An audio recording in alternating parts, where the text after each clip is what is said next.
Hello, everyone. I would like to welcome you all to today's dialogue on emergency orders and executive powers. My name is Elizabeth Donkavor, and I am the Program Director for East Asia at the American Bar Association's Rule of Law Initiative. Today's session is the third dialogue in our four-part series that ABA is co-hosting with LAWASIA. The purpose of this series is to discuss the challenges the pandemic and government responses have posed to the rule of law. In each dialogue, we bring together experts from our respective organizations to discuss different threats and work together to identify possible solutions. Today, I'm pleased to say we had over 290 individuals registered from 37 different jurisdictions. Our last session, which was held in December, focused on government efforts to curb misinformation and doxing. And today we're going to focus a little bit more broadly on executive powers, how they're being wielded in response to the pandemic, including the use of emergency orders and the challenges that these can pose. These series really do just mark the start of the conversation, which we hope to continue with you all. For today's agenda, we're going to begin with brief presentations highlighting the experience of emergency orders and executive powers in India, Malaysia, and Fiji. While the panelists are going to focus on their jurisdictions, some of the challenges they raise will likely be familiar to many of you around the world.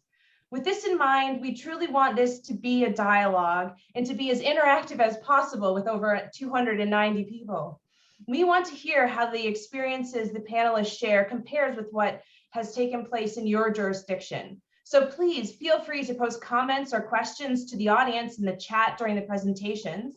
Our team will also be asking questions to help inform the action report that we will be disseminating at the end of today's session. And we really do welcome your thoughts and reflections. You can also feel free to message myself or my colleague Nolan Dybert privately if you wish your comments to remain anonymous. Now, if you have specific questions for the panelists, please do post them in the Q&A window, or you can raise your hand if you'd like to speak.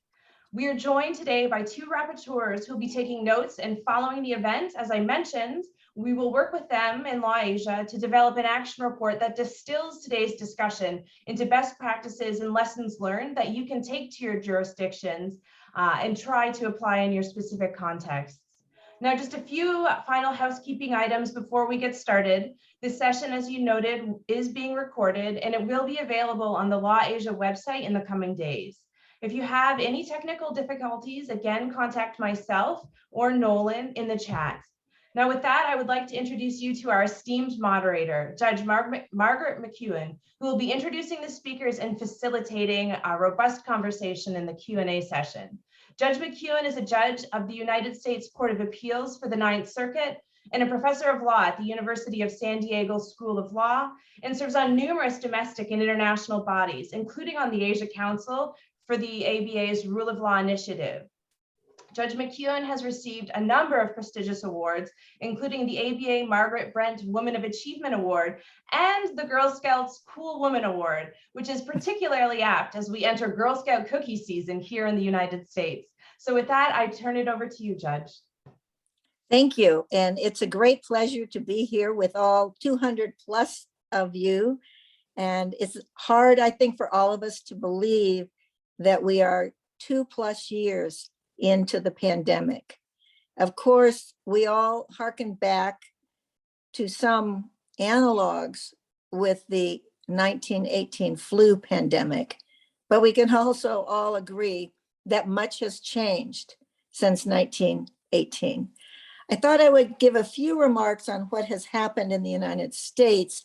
And as we have followed the pandemic in the United States, particularly in the judiciary, of course, we're always looking to other countries as well, because there's a reason this is called a global pandemic, and it doesn't know any borders, despite efforts to cabin it in so many ways, country by country.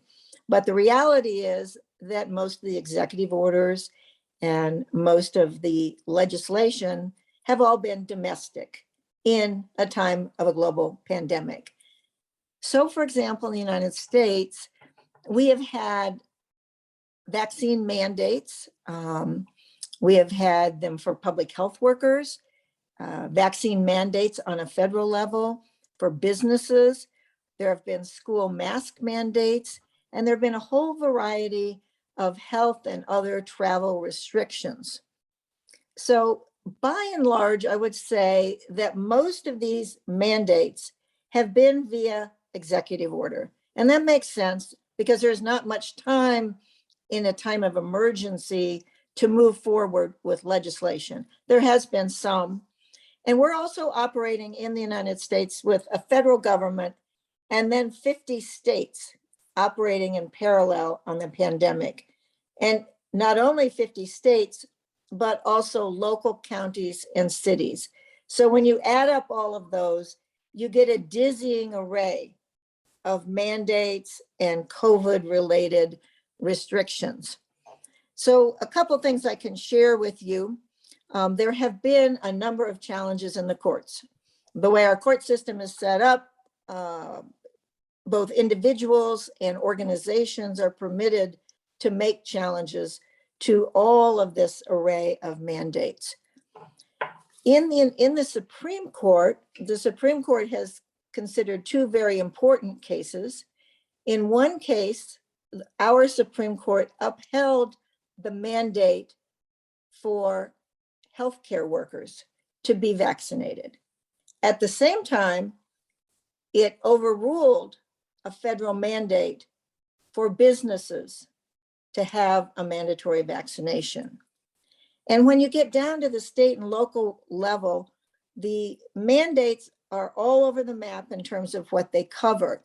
And I would say that it's hard to draw a consistent line of what is the precedent in this area, because just as one mandate comes, it gets overturned or it gets changed. I can say one thing is that mandates that implicate religion are most likely to be struck down.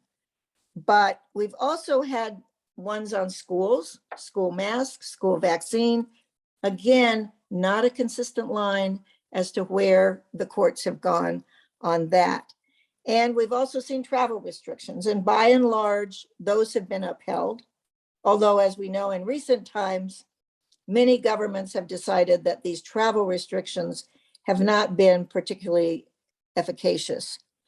And finally, I'll mention that there have also been various kind of what I'll call micro rules, such as in New York City, if you want to go into a restaurant, you need to show a vaccination card. We don't have anything quite as integrated as, say, the French vaccine passport, but we do have vaccine documentation. And in other cities, for example, you must be vaccinated in order to go to certain kind of public events. And particularly, they've restricted the size of public events. But I would say it's been a moving target.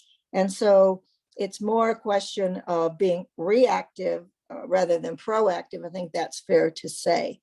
And finally, I'll just mention, of course, that although we have had much activity in the courts, there's also been a lot of activity by non-governmental organizations and others. And of course, it's no surprise to everybody here that there's significant challenges, because especially in the very early days of the pandemic, it was really unclear to governments what's the best and safest course. So both governments and legislatures around the world are grappling with this. How do you balance public safety with security and also individual rights? But as the pandemic went on, it seemed that public health and security were trumping or overcoming concerns about individual rights.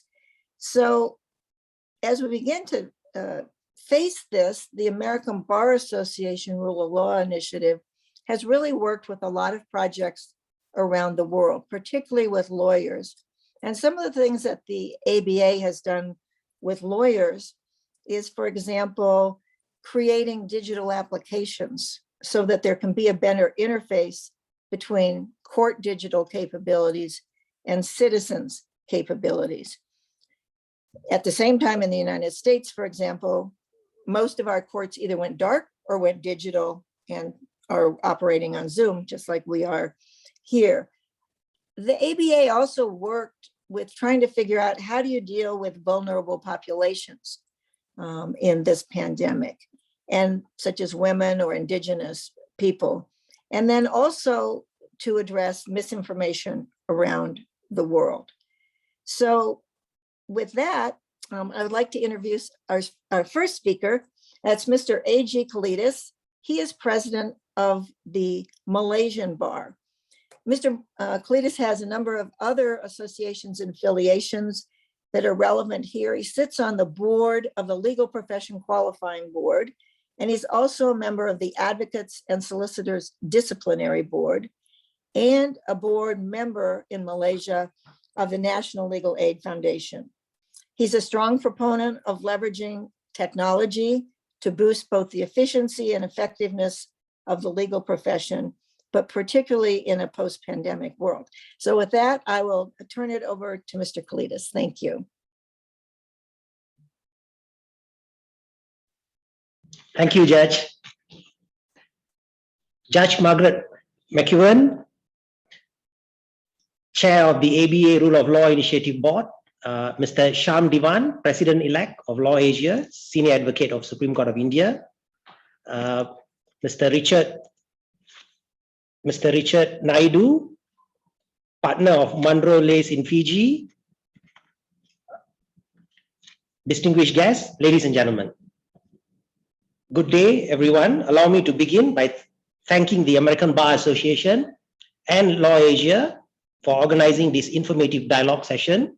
I'm looking forward to sharing my views with you today and hearing from our distinguished panelists as well.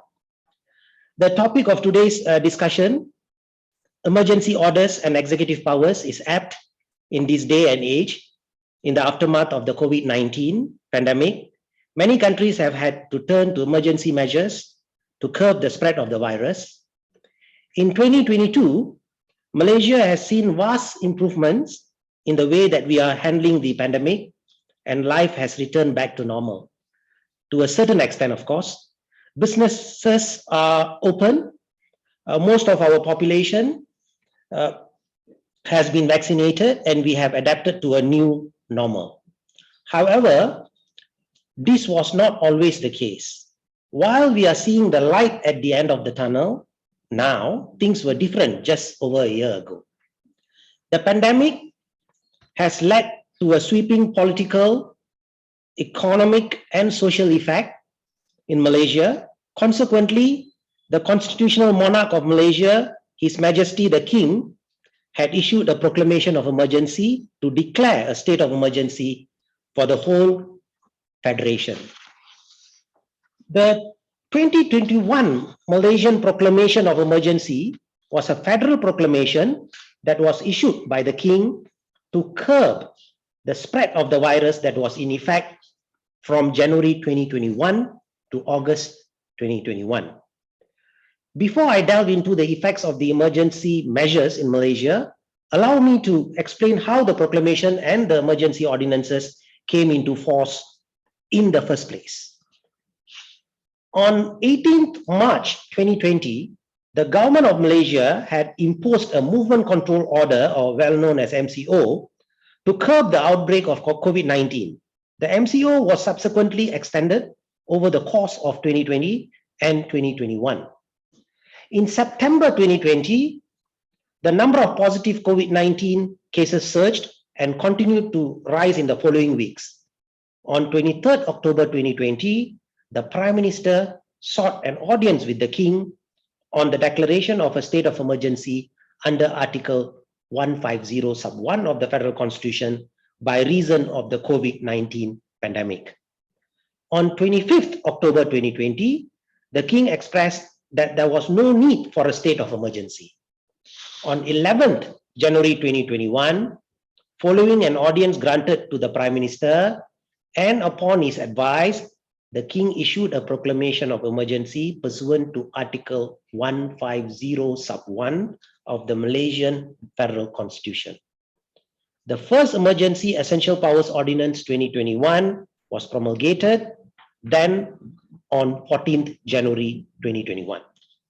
On 11th March 2021, The second Emergency Essential Powers Ordinance 2021 was promulgated, coming into operation the following day. During the parliamentary session on 26 July 2021, then Law Minister informed the House of Representatives that all emergency ordinances had been revoked on 21st July 2021. In December 2021, the emergency ordinances were revoked by the Parliament. The Malaysian Bar was deeply concerned with the effects of emergency measures on the separation of powers and the administration of justice in our country. While we recognize that normal functioning of society cannot be maintained during a global health crisis, and that some rights and freedoms, which ordinarily form an integral part of a democratic society, will inevitably be encroached upon as a result of health measures taken, it remains vital that the fundamental values of democracy, rule of law, and human rights standards are safeguarded and protected. However, what had happened was that the emergency ordinances in Malaysia resulted in more powers being conferred on the executive, while constitutional safeguards such as parliamentary scrutiny and accountability were greatly reduced. Firstly, the judiciary did not have the jurisdiction and power to review the validity of the proclamation and any emergency ordinance promulgated. The proclamation was issued under Article 150 of the Federal Constitution.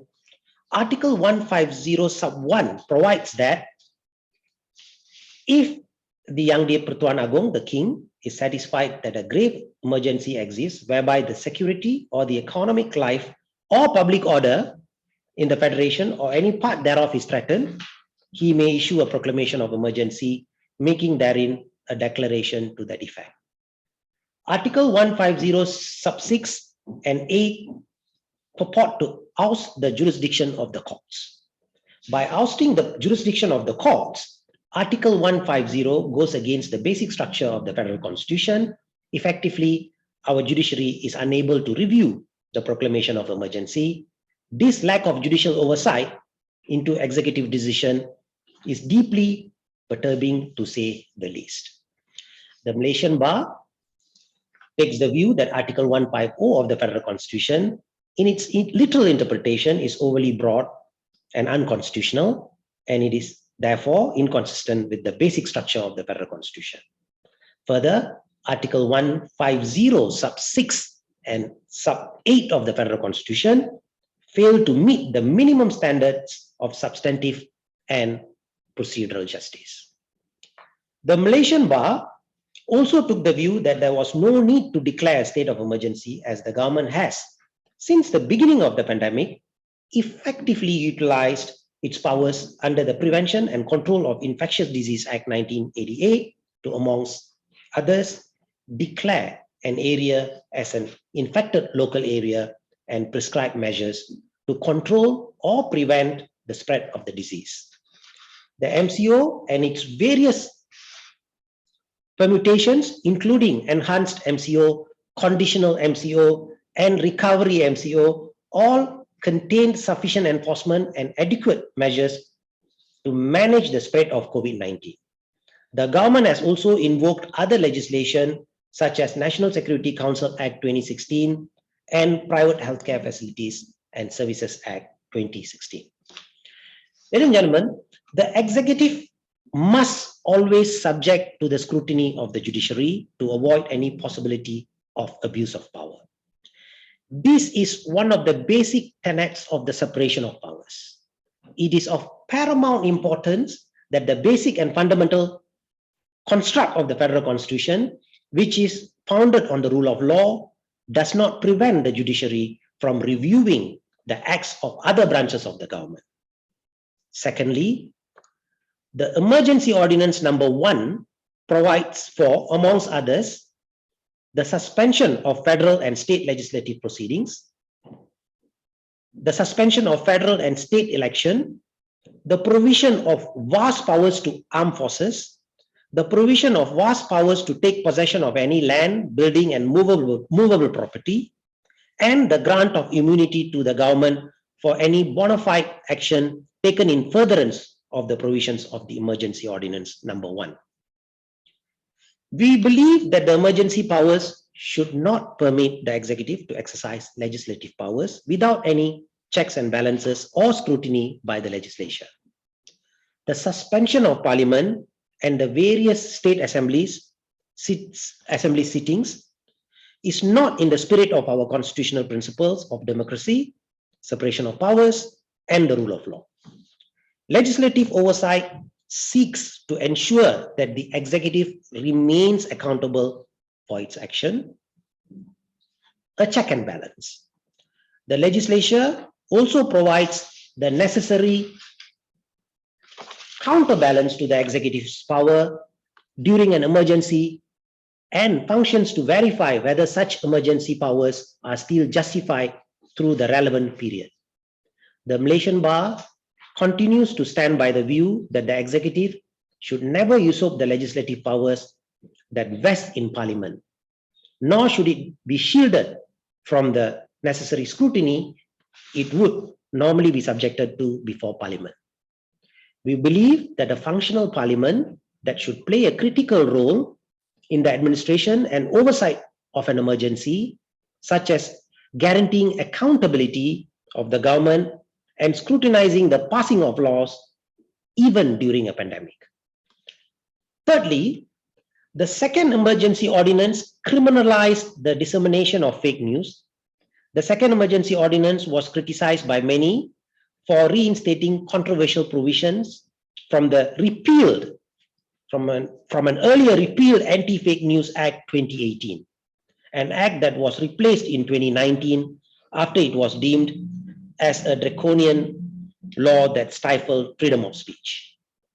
This has led to the speculation that the state of emergency was intended to insulate the government from any form of criticism or dissent. Freedom of speech and expression is a basic tenet of a functioning and mature democracy. Such freedoms form a vital part of social progress. It is through openness to new ideas that developments, reforms, and improvements can be made. Based on all the reasons above, on 13th March, or based on the reasons I have mentioned earlier, on the 13th March 2021, at the 75th Annual General Meeting of the Malaysian Bar, the Bar Council was mandated to take steps that it deems necessary and or appropriate regarding the emergency measures.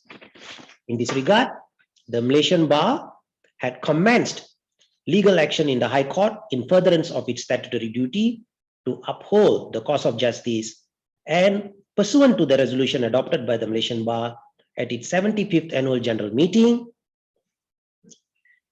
we proceeded with an action or civil suit or a suit, sorry.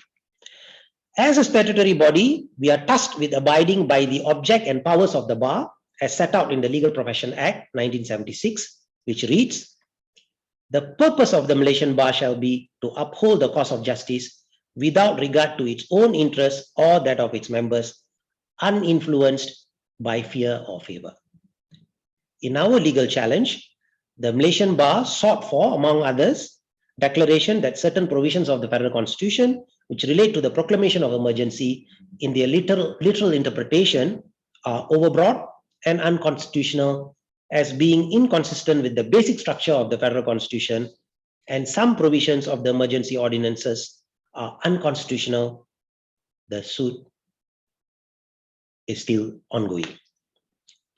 In December 2021, the emergency ordinances were revoked by Parliament. I'm happy to note that things have reverted to normal now, or almost normal, and all the emergency orders are no longer being used. Malaysia has learned its lesson from the past year, and our government has deemed it prudent to use existing pieces of legislation to combat the pandemic instead of turning to emergency measures. We are now relying on more palatable and acceptable measures to curb the spread of the virus. Moving ahead, I'm confident that Malaysia will be able to manage the COVID-19 pandemic with greater regard towards our constitutional and human rights. This concludes my presentation on the emergency powers and executive orders in Malaysia during COVID-19. I look forward to hear from my fellow panelists on what they have to say about their experience in their own countries. With that, thank you, and over to you, Judge. Thank you. And thank you so much, Mr. Kalidas. This is an incredibly illuminating presentation. It's interesting, you know, at this stage, more than 5.8 million people have died worldwide in the COVID pandemic. And I noticed at the beginning of your talk, you used the phrase, you know, the new normal. And a question we'll be exploring throughout the seminar today is the new normal the health new normal?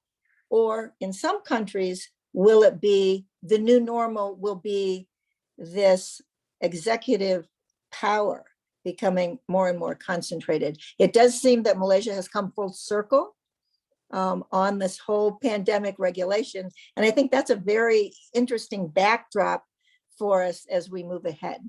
So now I'd like to introduce you to Shyam Devan. He is the president-elect of LAWASIA. And as you know, LAWASIA, along with the American Bar Association, is one of the sponsors of this series of presentations. He is a senior advocate and he practices before the Supreme Court of India. His areas of practice are varied, including constitutional law, very important here in our discussion, most branches of civil litigation, such as banking, securities, arbitration, administrative law, and environmental law. He also received, very importantly, the 2021 International Privacy Champion Award. He received that award from the Electronic Privacy Information Center, and that was for his role in a set of privacy protection cases. He's also co-author of Environmental Law and Policy in India. So with that, I'll turn it over to you, Mr. Devan. Thank you very much, Judge Mcewen, President Kalidas, Richard Naidu, ladies and gentlemen. Thank you for this opportunity to share some views on emergency orders, executive power in the context of the pandemic. It's really a pleasure to be here. And let me open with some positive news coming out of New Delhi, where I address you from. The mood has suddenly shifted. It's a lot more ebullient, where we've had those terrible waves crashing onto the shores of India. Initially 2020, April and May 2021 was particularly brutal. And the most recent one was, of course, in December and January, just ending now. And I'm looking forward. We're still in virtual court mode, but the Supreme Court of India will shift back to a partial physical and hybrid mode next week. And I think that's a pattern which will be followed across the country. So we're all sort of hoping that this is now the end or the tail of the pandemic. At a LAWASIA Human Rights Committee meeting just yesterday, I can share with you that we are planning a mid-2022 conference, which will be physical and not just virtual as these webinars have been. And I hope that bodes well. At the same time, we have to, there are very somber and dark statistics coming out of India. As far as the past is concerned, we've lost 500,000 people. And the numbers in terms of COVID confirmed cases is 40.37 million until the end of January. So it's been very large. The economic impact has been tremendously brutal. There has been a shrinking of the GDP, almost estimated at about 7%. Unemployment figures have gone up. Apart from a large number of people losing jobs, there are also indices in terms of malnutrition and extreme poverty rising. So this is an enormous challenge for the entire country. And at the same time, I think in terms of a positive direction, the vaccination rollout has been very impressive, and I will come here to speak about the role of the courts as well in terms of the vaccination rollout. Almost 93.2% of the eligible population in India, which is essentially adults, have received at least one jab. and about 73% have received both the vaccines. So it's a pretty staggering number. It's 95 million first doses which have been administered. So I think with that, we probably have now the resilience as a society and as a community to combat and move forward as we go ahead. I might also add that in terms of the pandemic and the response, ours has been a little different from Malaysia. And as President Kalidas shared, that they invoked provisions under the federal constitution, the emergency provisions, and that provided the essential framework for executive orders moving forward.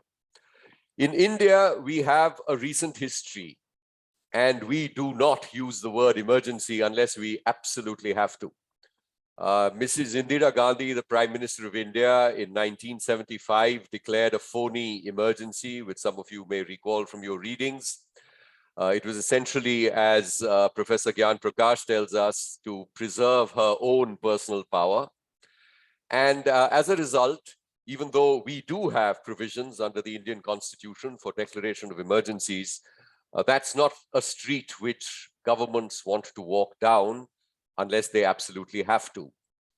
So the manner in which the government of India responded was essentially two statutes, which are one level below, federal statutes, one level below the Constitution, which were invoked and repurposed for the purposes for dealing with the pandemic.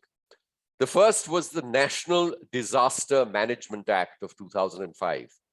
And most of us who had studied that statute were pretty convinced that it related to natural disasters and man-made disasters, but essentially something which was local, and the whole the direction and the structure of the act is to really empower district administrations in the field to respond to situations such as local disasters. This was completely repurposed. And what the government of India did was that it treated the pandemic and declared the pandemic as a disaster across India.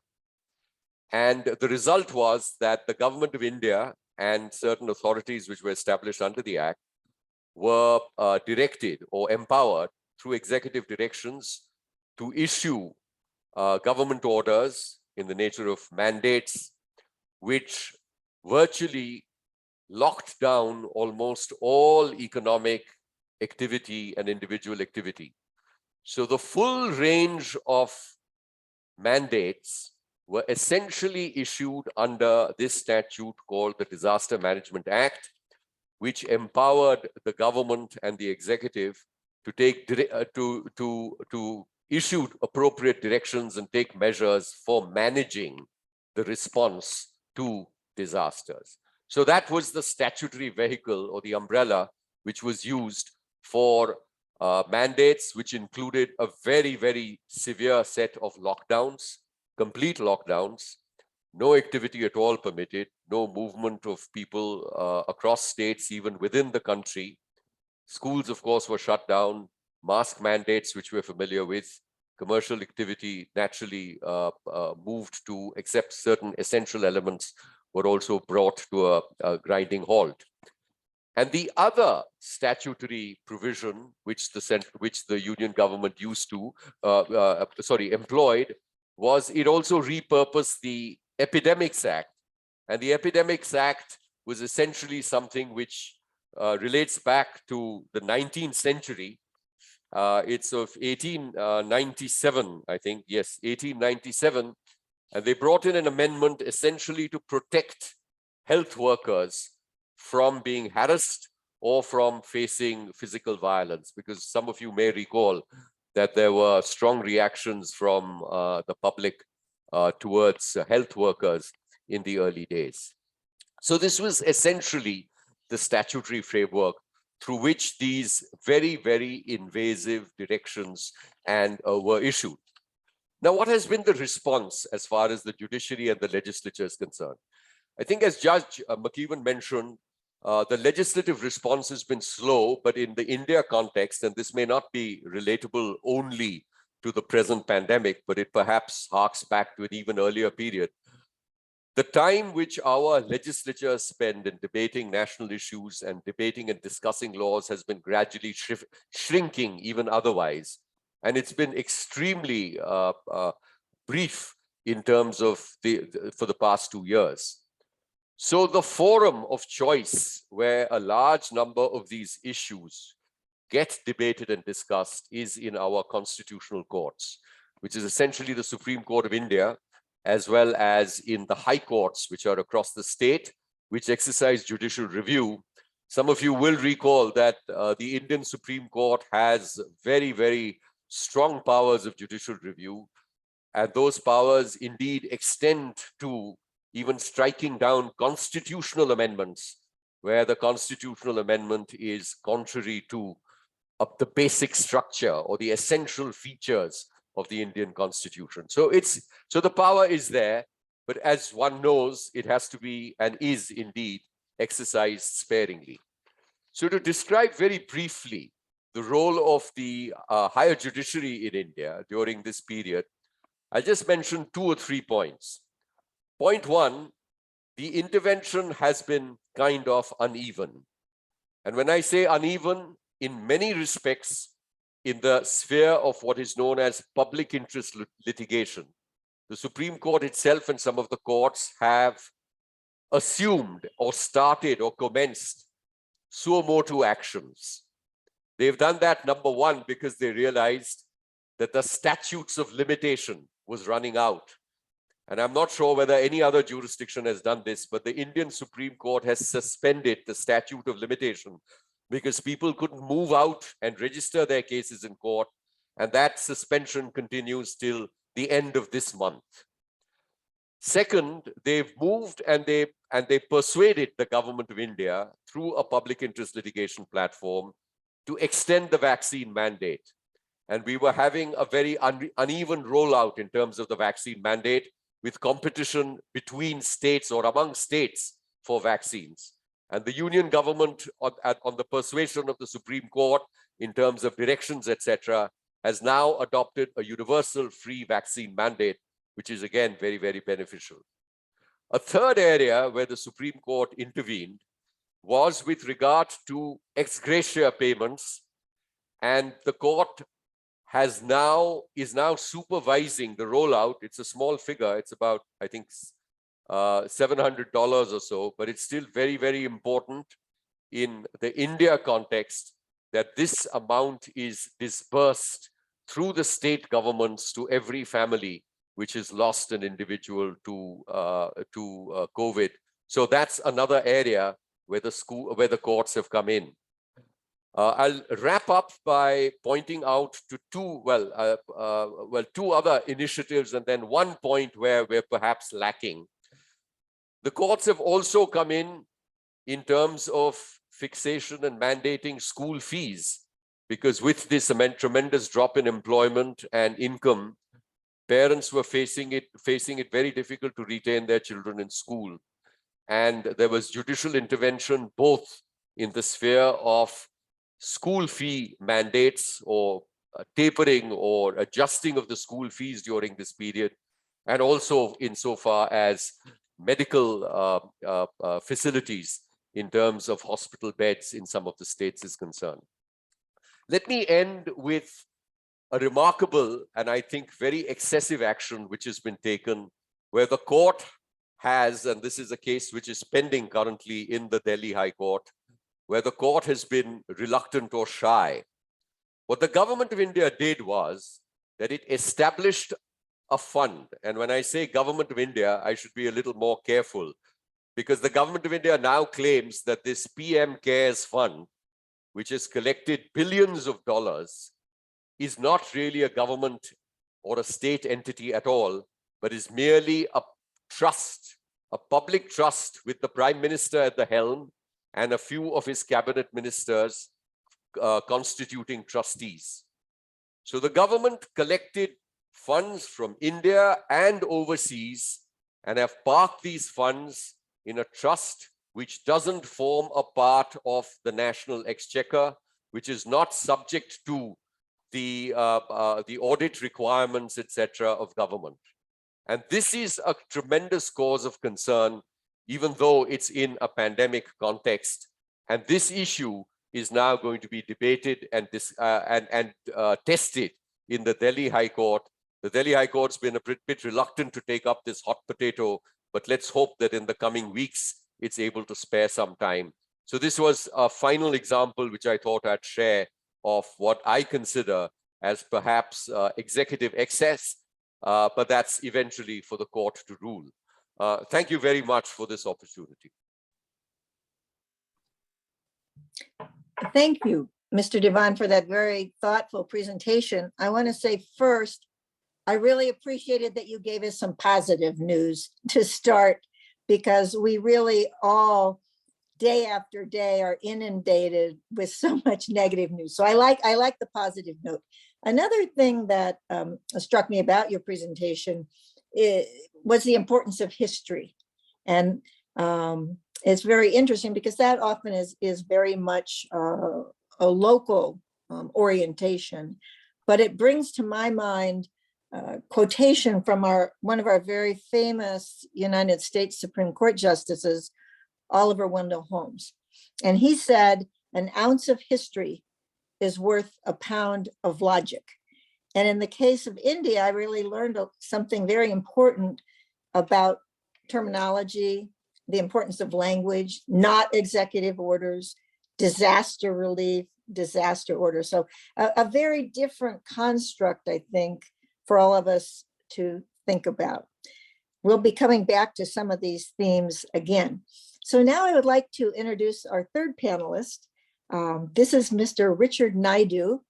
He is with the Fiji Law Society, and he also holds offices with the South Pacific Lawyers Association and the International Bar Association. He's a former journalist in Fiji and New Zealand, and he worked in various major law firms in New Zealand and Fiji. In New Zealand between 1989 and 1995, and then he returned to Fiji. He now leads the Munro's commercial law group, and he too has a wide range of practice, from various corporate law to aviation to communications, and I could go on and on. So with that, I'm going to turn it over to Mr. Devan and see if we can get yet a different and an additional perspective on courts, the pandemic, and executive orders. Mr. Devan. Thanks, Judge. I'm glad you didn't go on and on, because most of that CV's a little bit boring, but it's important, but it is on and on, so it's very impressive. So don't get me wrong on that. Greetings to everybody from Fiji. Very different country from the two that you've just heard from. We are 900,000 people. So we are, a very small state by comparison to Malaysia and certainly to India. We too have had a pretty dramatic COVID experience. Got through Alpha, all right, by just shutting down the borders. That's the great thing about being an island state. Then, unfortunately, Delta got away from us, and we had, in fact, for a while, one of the highest infection rates in the world. So we had about 800 deaths, which, of course, in Fiji is a big number. And probably a similar number from denied care, because, of course, once you've got a compromised health system, everybody else suffers. Again, serious economic difficulty. We've lost about a quarter of our GDP because, of course, we're strongly tourism driven, and tourism has been effectively dead for 2 years. The good news is that it's starting to come back. We seem to be getting through Omicron all right, so there's some positive news there. Noting from what Judge said, also what Mr. Devan said, I think probably history is important, just in terms of putting Fiji in context, particularly for those of you who don't know Fiji well. We're a former British colony, independent in 1970. In that time, we've had 4 or 5 coups, depending on how you define a coup or a military coup, 4 or 5, so we call it 4.5, and 4 constitutions, which is problematic. Depending on which side of the divide you are on, this is either the most democratic constitution we've ever had, or possibly the least democratic government we've ever had. And unfortunately, I fall on the latter side. I feel we have a very hyper political government, very determined, very conscious of its own image, very determined to promote itself and put down the opposition. Why do I talk about that? I'm not abusing the government for its own sake, but it helps, I think, in context when we talk a little bit about what's been done in Fiji. So you can imagine that in half a century, 4.5 military coups, we've exercised emergency powers a few times, but those have always been exercised in what I would probably describe as hot and constitutionally challenged situations, generally at the end of a gun. Courts may not be sitting, and so there's actually very little jurisprudence on emergency powers and their use in Fiji. In Fiji, we have a difficult environment for public interest litigation. We have a small profession, which is already pretty overburdened. I would say we have a human rights commission of what I'd call the North Korean variety, which means it tends to cheer on the government rather than support the citizens. And so while we have our moments, we're not a population that necessarily proactively protects human and constitutional rights. We do have our moments though. So on to emergency powers and what happens in Fiji. Again, while it's not tested, our constitution has a single emergency powers section, which requires the Prime Minister, so the head of government, not the head of state, who may declare an emergency if the army and police agree. And it must be if he has reasonable grounds to believe that the security and safety of all or part of Fiji is threatened, and it's necessary to declare a state of emergency to deal with that threat. If Parliament is sitting, he must refer the declaration of emergency to Parliament straight away within 24 hours, and Parliament must confirm the declaration of emergency. If Parliament's not sitting, the Speaker of Parliament must get the MPs together by whatever means. And of course, for the first time ever, we've seen a virtual Parliament sit rather than an actual Parliament. And Parliament must again confirm that declaration of emergency. If it doesn't, the emergency is null and void. If it is confirmed, then the emergency goes on for a month and then it's got to be renewed. So far so good. That seems to be a reasonably responsive and democratic approach to declarations of states of emergency. We don't have a specific emergency power statute, but we do have, and I noted from what Mr. Dewan said, we also have a Natural Disaster Management Act, although our natural disasters are limited in that act to natural but not man-made disasters. We're a country in a cyclone belt, have very frequent cyclones and flooding. We're in the middle of some bad flooding at the moment. So a lot of natural disasters in that sense. So what was our COVID response? We didn't declare a state of emergency at all. And some of us are quite cynical about why that was, that we had a government that really was not interested in getting a mandate from Parliament to declare a public emergency. It simply wanted to press on in its own way. So what we did, and our COVID measures were not untypical. Border closures, because of course, as I said, as an island state, border closures are very effective for keeping COVID out until COVID gets in.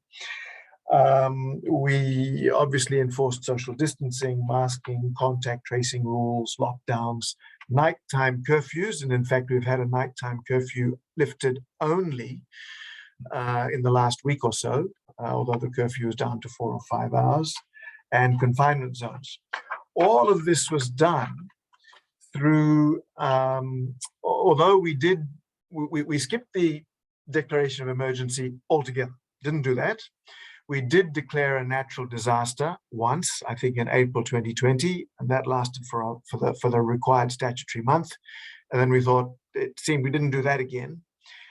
So all other measures have been taken by the Public Health Act and the infectious diseases part of that.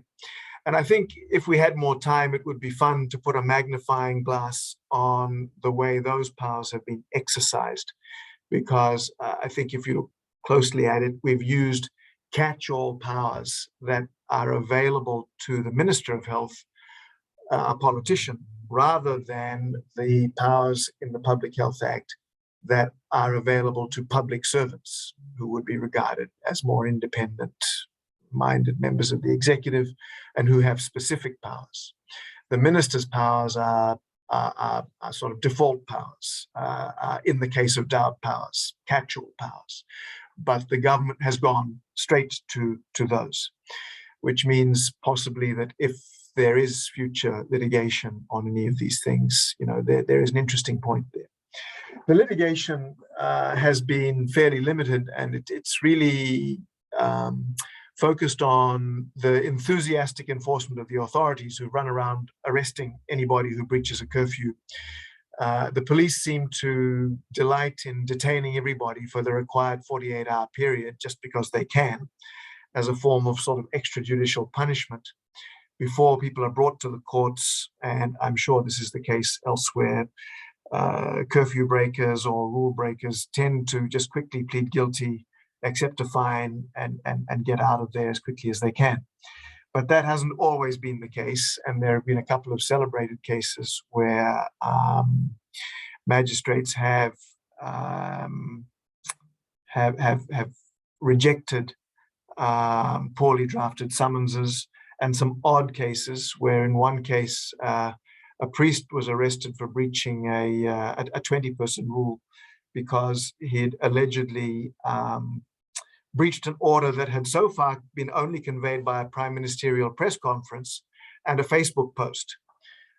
So the rules hadn't actually been gazetted. So the courts sensibly turned that away. There's been a bit of a tussle between the courts, upper and lower courts, with in some cases. And again, we may be able to go into the detail of that later on. But perhaps to the disappointment of some human rights lawyers, just about everybody has said, I just want to plead guilty. I just want to get out of there. I really don't want to test my legal and constitutional rights. Finally, we did in 2021 impose a very strict and draconian no jab, no job policy. And that extended to the private sector, not just state employees. And it was enforced through health and safety at work legislation, saying effectively that you could not come to work if you had not been jabbed. That's been effective in the sense that we now have more than 90% of the population doubly jabbed. So whatever constitutional concerns we have about that, it's certainly been effective. There have been a few side effects. I think there have been a few anti-vaxxers who have been prepared to tough it out and say, no, I'm not accepting vaccination, I'm leaving my job. So there's been a small loss of skills, teachers, nurses, and so on. There's some suggestion now that there's a bit of a market for forged vaccination certificates for people who want to pretend that they've been vaccinated and can flash a vaccination card around when they really haven't. But as the Omicron thread begins to recede now, some of those issues are fading from view. So I might stop there. I've probably used up my 10 minutes or a bit more, and invite any questions as part of the panel. Thank you, Judge. Thank you. Very interesting presentation, because I think of the contrast with the first two and the point you raised about needing parliamentary confirmation of an emergency order. So the way to avoid that, of course, is to not have an emergency order, but as you say, to just go ahead and do what you want to do. So it's interesting to see these contrasts. And you bring up another important point that I hope we'll discuss, and that's the penal situation, because there are, in some cases, criminal ramifications of various of these orders. And there are people being really looped up in the system. So I want to get into some questions and answers. I have a couple of questions from the audience that I'm going to get to, but I do want those of you listening in to weigh in the chat on where does your country stand? Or what have you seen in contrast or in congruence with the three panelists that we have had? So we're very interested to hear from you, and you can put those in the chat and we'll try to get to these questions. But I do want to come back and pose a question to the panelists, because a real issue that has arisen from the pandemic is whether the pandemic has offered a justification or a pretext as a means of basically intruding on the judiciary and also intruding on individual rights. So maybe if I can, I'll go back to Mr. Kalidas and ask you, what are your thoughts on that? And you'll need to unmute. Thank you. Thank you, Judge. Well, see, we ourselves experienced, as I said before, we experienced the emergency ordinance, and we had provisions which hosted the jurisdiction of the courts. That has happened in Malaysia, but be that as it may, I would not go to the extent of saying that the pandemic has sort of made this happen. I'm sure this is the case in many countries. You do have other legislations where you tend to oust the jurisdiction of the courts. And later we challenged those provisions, and the court said, no, you cannot oust our jurisdiction. So it cannot be specifically because of the pandemic, although that could have been a measure taken by some governments. Maybe rightly or wrongly, they thought that's the right way to go about, because looking at the magnitude of the pandemic, they would have thought, oh, this is the right way to do, because we do not want judiciary to interfere. We don't want any other institutions to interfere. We want to, get rid of the pandemic. We want to control it, and this is the only way to go about. But interestingly, at the later stage, even including Malaysia, realized that that's not the way to go about, and they have actually revoked the ordinances.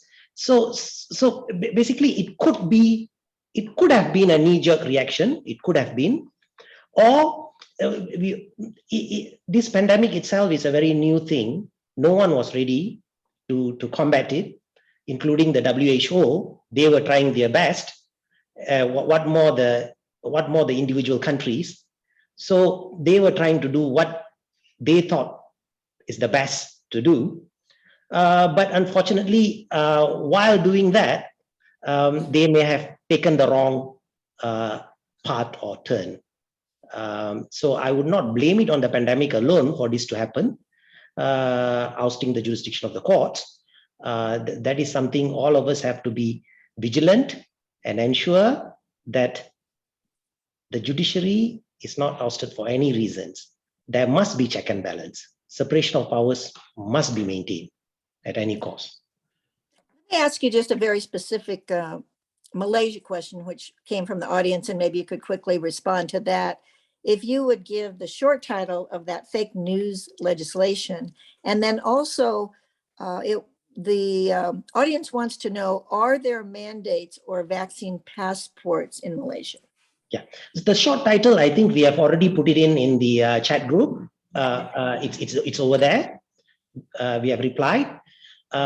Insofar as the vaccine passport, what we have in Malaysia is we do have digital certificates. We have this app which consists of the digital certificates. If you are fully vaccinated, or even it's your first dose or second dose, once you open that app, which is specific to yourself, the moment you open it, it will show whether you are fully vaccinated or otherwise. For the moment, you're fully vaccinated if you have actually taken 2 doses, but the government is going to make it, I think, if I'm not mistaken, in March or something, 1st March or around 1st March, I believe, you need to also take the booster, otherwise you will not be deemed as fully vaccinated. And you need these certificates or this digital certificate to do certain things. If you want to go and sit in a restaurant, or you want to go for a meeting, they might ask you whether you are fully vaccinated. Can we see your certificate? So that's how it's being done in Malaysia. Okay, great. I'm going to come back to this kind of balancing of the executive and other. I'll come back to you, Mr. Devan, on that. But a question from the audience, and it relates to this vaccine. I think India has said that you have a universal mandate. We've just heard about Malaysia, and then there was discussion in Fiji. In the United States, we have no universal vaccine mandate. It's become very political. It's a hot flashpoint among various people. And so what we have, of course, is no mandate on vaccines. But here's the question from the audience, and I'll quickly ask each of you. Do you think vaccine mandates are legal? And what about if people view them as experimental vaccines at this stage? Should someone be given the option to refuse a mandate? I know from Fiji, there was a discussion that you need it to work. And if you don't have it, you can't go to work. So I'll quickly run through and ask you, Mr. Devan, what do you think about the legality, and can there be an out for those who don't want to do it? Well, let me respond again in terms of a cultural and historical context. So in the India context, first and foremost, the mandatory vaccine mandate is very limited. It's essentially a voluntary rollout plan, but there is no resistance. So you may have vaccine mandates for health workers, etc., but there is no resistance, or very, very little resistance to vaccination in India, because right from childhood, we have received these vaccines and we continue to receive these vaccines. So there's a big cultural shift in this regard. I think there remain certain individuals, and I have interacted with a few of them, who had such a violent response to the first jab because of certain allergies or health conditions, that there's no question of them going in for the second jab, etc. So I think there is a group of individuals who can, on legitimate grounds, opt out. And I don't think that they should be suffering from any disadvantage as a consequence. But the India context is exactly the flip side of what you mentioned. It isn't a political issue over here. It's just a question of efficiency, how soon we roll it out. It's a question of pricing and access to vaccination rather than resistance to vaccination. So at least in this jurisdiction, this is not a very large issue, except for a small marginal section who, for health and other concerns, may validly opt out. And I don't think there can be any coercion on that element. Great. Let me ask you, Mr. Naidu, your thoughts on that. Well, that's the $64,000 question, isn't it? Of course. I think at first sight, we'd have to say that having regard to constitutional rights to bodily integrity and freedom from medical treatment or those sorts of rights. The no jab, mandatory vaccination must be troublesome. And of course, it hasn't been tested, it hasn't been litigated here. Obviously, in the context of employment, whether or not you can make it an occupational requirement, I'm not talking about that just from the viewpoint of, say, public employees, but private employees, and whether or not you can say it's an occupational requirement. And then the question is, of course, if you choose not to take the jab, what does that actually mean? That you're no longer fit to work.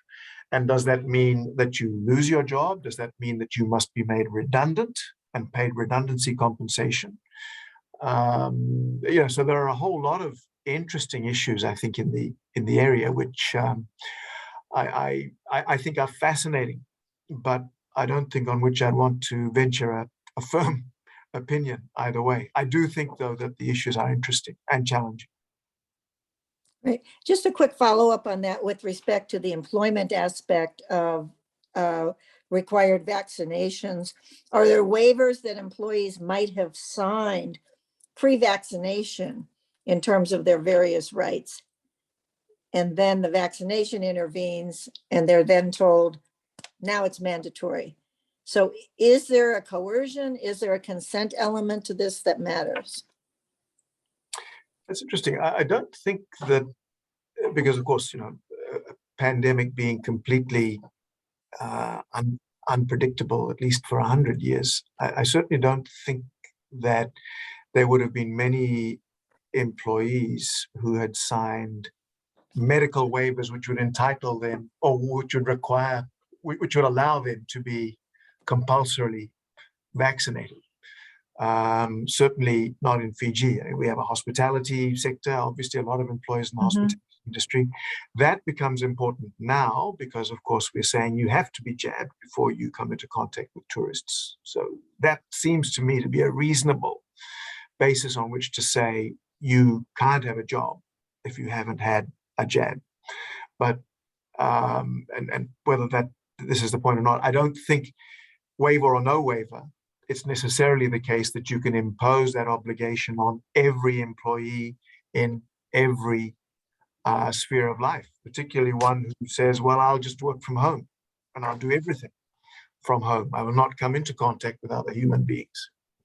Well, let me go back to Mr. Devan on something that really kind of permeates this whole COVID in terms of who become the victims of COVID, but also the whole equity issue in vaccines. How does the law address that?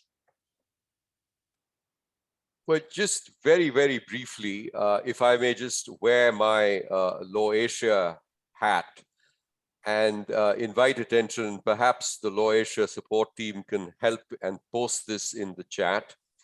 LAWASIA has issued a statement on the 8th of November, 2021, titled COVID-19 Urgent Need to Close the Global Vaccine Gap. I think it's a very useful document for all lawyers and those interested to see the position which has been taken over here by LAWASIA. The statement essentially recognizes a large number of rights, which I think across the globe we have. I mean, individuals enjoy not just the right to life, but also a right to health. And it thereafter recognizes the gaps in terms of a global structure for ensuring vaccination equity. And it urges governments, it urges institutions, and it urges pharmaceutical companies to ensure that there is access. Now, this can be done in many, many ways. One is, of course, the diplomatic route which certain nations have adopted of guaranteeing that we are vaccine producers or we have the capacity to purchase these vaccines and we will ensure that they are supplied across the world. And that's one initiative. The second is an important one in terms of waivers as far as intellectual property rights are concerned. Because if you have a situation such as the present one, and if pharmaceutical companies and those who are holding the intellectual property rights are going to insist upon payment, then in terms of real-time rollouts, it's almost an impossible task. And I think it's imperative that the rollout takes place as quickly as possible. And so the eventual call in the LAWASIA statement is for not just for these groups of sort of government, but also for institutional investors, fund managers, having regard to business and human rights norms, having regard to the norms which have been expressed by the United Nations in ensuring that vaccine penetration takes place across the globe and in the swiftest possible manner. So I would just urge that perhaps a good starting point is the LAWASIA statement of 8th of November 2021. Thank you. I think that is a very important statement. And this whole equity issue often gets submerged, I think, in the context of a lot of the other issues that have arisen in the pandemic. We have a lot of questions from the audience, so I'm going to go into a couple of those. An area we haven't really touched on is national security. We've talked about national health concerns. But the question is, what about matters that arise under broad national security issues and where they can generally be protected by ouster clauses?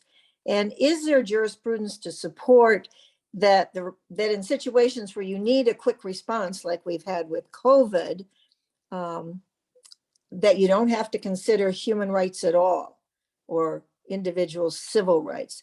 So how is this national security balanced with the individual or human rights? Who's going to take that question?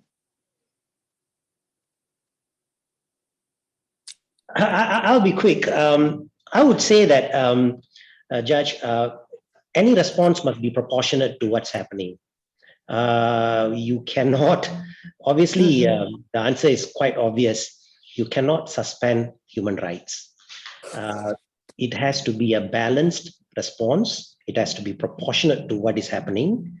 And we cannot have a situation where you don't, all your human rights are suspended and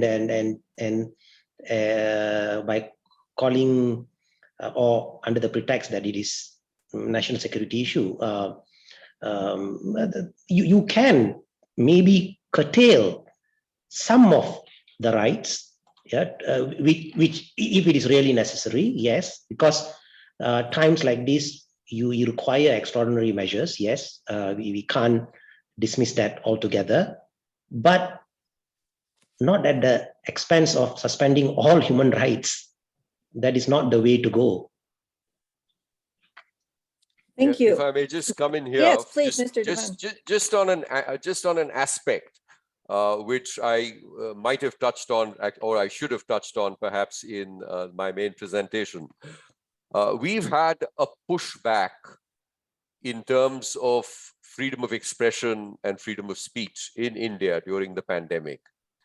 And I employ I'll use the handle of national security, because what we saw across India was that there were actually prosecutions launched on the ground of sedition and also invocation of the National Security Act.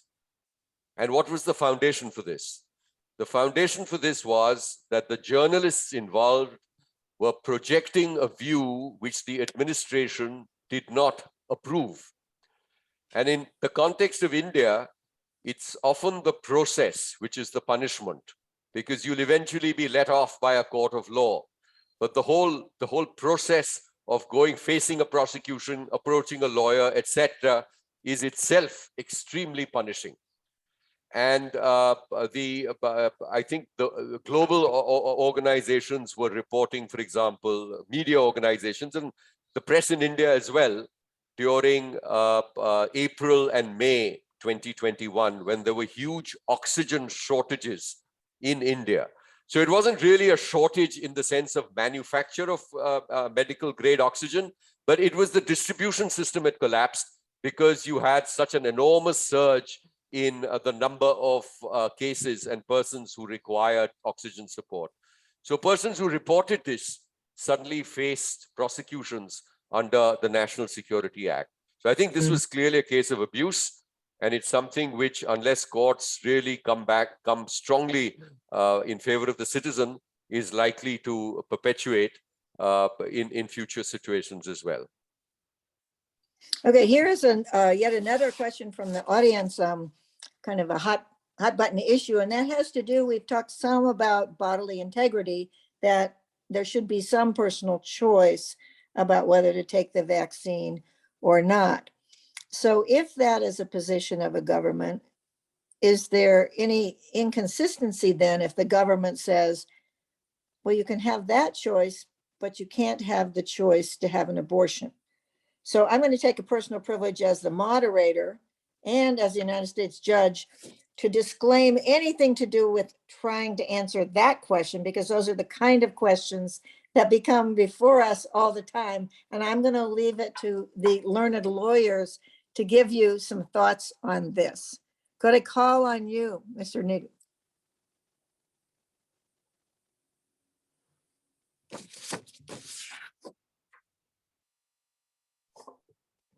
Sorry, who did you call on, Judge? Well, if you're willing, I called on you. Sorry, I'm sorry. I must, No, no must have missed problem. it. I'm not sure I am willing. I know that that's abortion and abortion rights in the United States is, as you say, I mean, hot button doesn't begin to describe it. I don't think it just seems fundamental, and it's not something that possibly excites, if that's the right word, the sort of emotions in the rest of the world. I think that it does in the US. So I understand the question. I'm not sure that I'm qualified really to answer it, Okay. because vaccination versus abortion is, you know, it's I can see the parallels. I can see the issues and the commonality, but not something that's really been extensively considered in my part of the world. Any of the other panelists care to comment on that Well, juxtaposition? just on bodily integrity, in India, we had a pronouncement of Supreme Court judges, and our court doesn't sit en banc. So the authoritativeness or its stature depends on the bench strength. So this was a panel of 3 judges which had very strongly endorsed bodily integrity in the context essentially of the administration of what was described in the judgment as truth serums, where a police officer can actually inject something, compel you to answer questions, and then not use it in evidence against you in the prosecution, but assist him or her in the process of investigation. And the court said nothing of the sort, we won't permit it. But I see a dilution in this regard in the India context, because the government of India rolled out a program initially under executive instructions by which they could mandate that every individual had to part with his or her fingerprints and his or her iris scan and, well, a photograph which is probably acceptable. And in that case, the Supreme Court of India, now sitting in a panel of 5, found that, well, it's your government, it's your state, what's your problem? Part with your fingerprints and part with your iris scan. So we're having to test this issue of bodily integrity quite severely over here. In the context of vaccination versus abortion, as I mentioned, vaccination isn't really an issue at all. There is no general resistance. And even again, with respect to abortions, I think in terms of the first trimester, it isn't really much of an issue in the India context, so long as that there is health justification or other justification. Great, thank you. Let me just go back and comment on one thing when we talked about national security and the concept of proportionality was discussed. And I think, you know, that is such a good precept in international law, that you do have proportionality in so many situations. And it seems to me that the national security comment was particularly apropos as an area where proportionality needs to weigh in. I want to go back now to some questions we got from the attendees even before we started the panel. And that is that there has been some argument that authoritarian countries have been able to combat the pandemic more effectively than democracies. So, Mr. Kalidas, could I call on you for your thoughts on whether that's a fair characterization or people should give up the ship on that characterization? Well, Judge, I would say that I will not subscribe to that statement. I would start by saying that it doesn't matter whether it's authoritarian or the other. You see, end of the day, I would say it is how you educate the public, the citizens.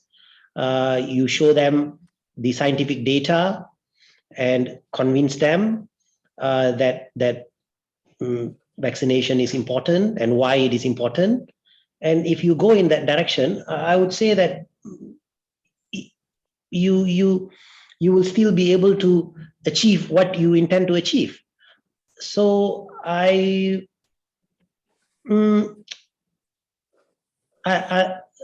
once again, I would say that I cannot subscribe to that statement. Yes. Okay. To me, it is not about whether it's authoritarian or not. By having such power, you can impose on people. No. This is what you do. This is what you cannot do, and hence you can address the pandemic better. I don't think so. Thank you. Mr. Naidu, you have any comment on that? I think it's an interesting question because at first sight, yes, if you've got the ability to order people around, point a gun at them or something a little bit less and say, do this.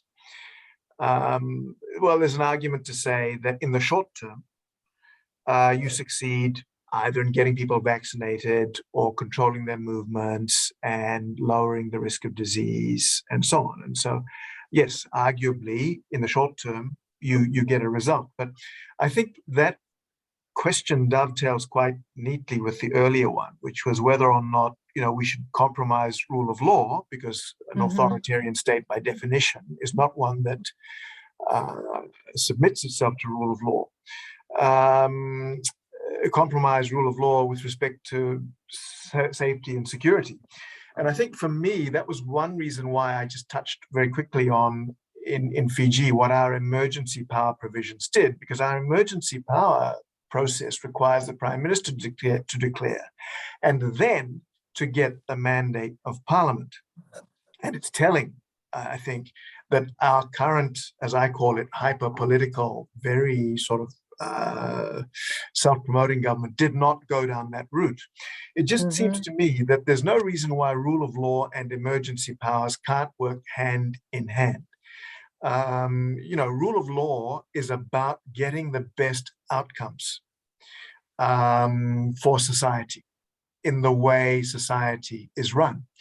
And undoubtedly, emergencies present challenges, but, that's what the law is there for. And I just feel, for example, in Fiji, that where we did not go to Parliament, where we did not declare an emergency and go to Parliament, we missed an opportunity.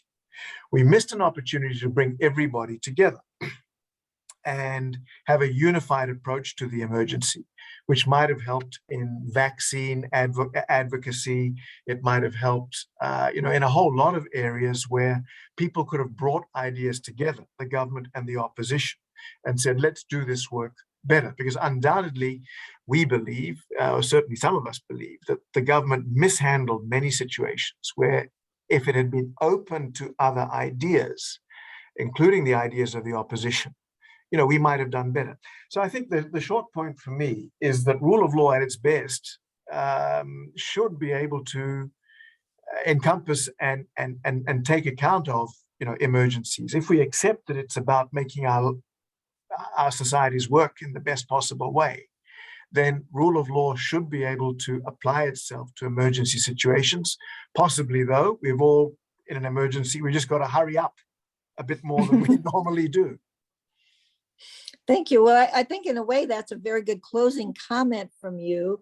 Let me ask the other two panelists, Mr. Kalidas, do you have any closing remarks you'd like to leave the audience with? I think what needs to be said has been said by my colleagues and you yourself, Judge. All I want to say is this.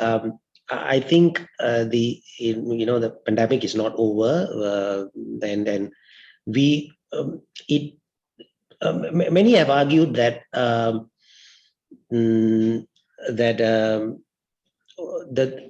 whether the pandemic has encroached into rule of law, whether it has what we call damaged our democracy. These were the questions many have asked. I would say that the pandemic is actually a test to democracy, and it enlightened us of the weaknesses which we need to strengthen to end in our democracy itself. So I think it's a good thing in the development of democracy. Thank you. Mr. Van? Yeah, well, just a final point, which sort of ties in with your question about authoritarian versus, more open systems of government. I think, at least in the India context, the responses that we received or the feedback which was obtained from both the press as well as the judiciary in terms of its interventions was very much more helped enhance and improve the response in the shortest period of time. So perhaps this makes out a case for more democracy, for more criticism, so that we can have improved government and, of course, an adherence to the rule of law. I think the time and the phase, at least in the India context, is that we have to now fight and claw back for what, if anything, we have lost in terms of diminished spaces and diminished rights, and ensure that they expand to their original breadth, so that the citizenry enjoys them and continues to enjoy them moving forward. Thank you very much, Judge. Well, thank all of you. It's really been a remarkable session. I think the commonality among the countries and yet the divergence.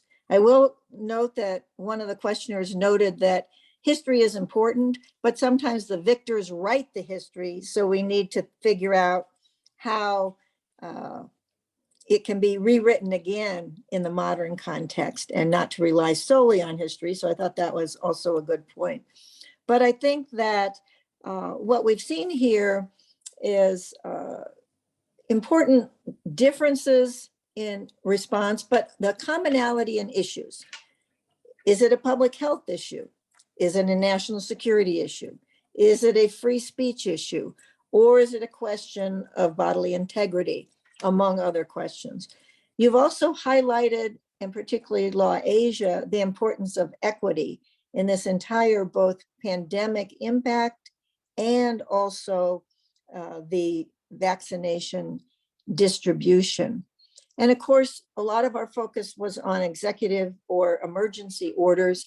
And yet, how does that interface with Parliament and the judiciary?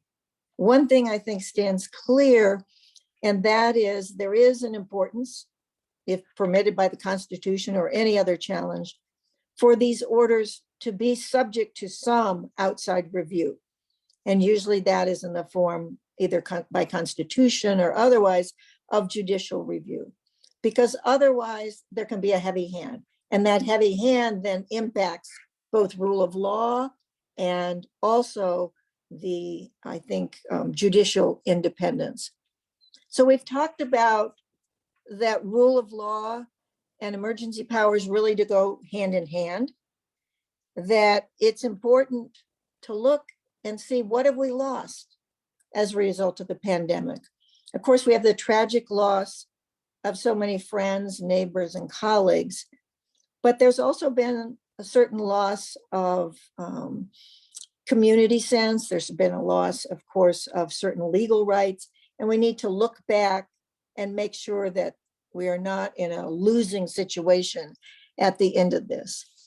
And it's also, as well said, that the pandemic has become a real test of democracy, and yet democracy has risen to that challenge. And I'll just leave you with the thought, of course, that the lawyers and bar associations have such an important role to play in all of these issues. And I think lawyers, bar associations, both in particular, have both the wherewithal, but they also really have, I think, the challenge. That is the essence of their being: protecting human rights, protecting the independence of the judiciary, and also being of service to the community. So I want to thank LAWASIA and American Bar Association Rule of Law Initiative for sponsoring this program. More to come. I know that LAWASIA will be putting up posts of what happened. We got a number of the questions. We tried to answer almost all of them, but I will say from the interest in the questions that all of the audience was really in touch with the panelists in terms of what they wanted to know and hear. There will be a lessons learned document coming out of this. And I think there'll be other follow-on, not only in terms of seminars, but also follow-up to this. So there'll be a survey. Please fill that out. Please add any comments if you can.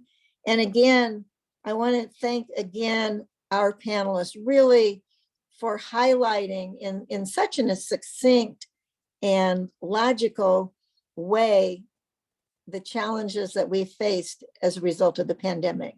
Thank you again, and good afternoon to you all, or from my end in California, good night to me.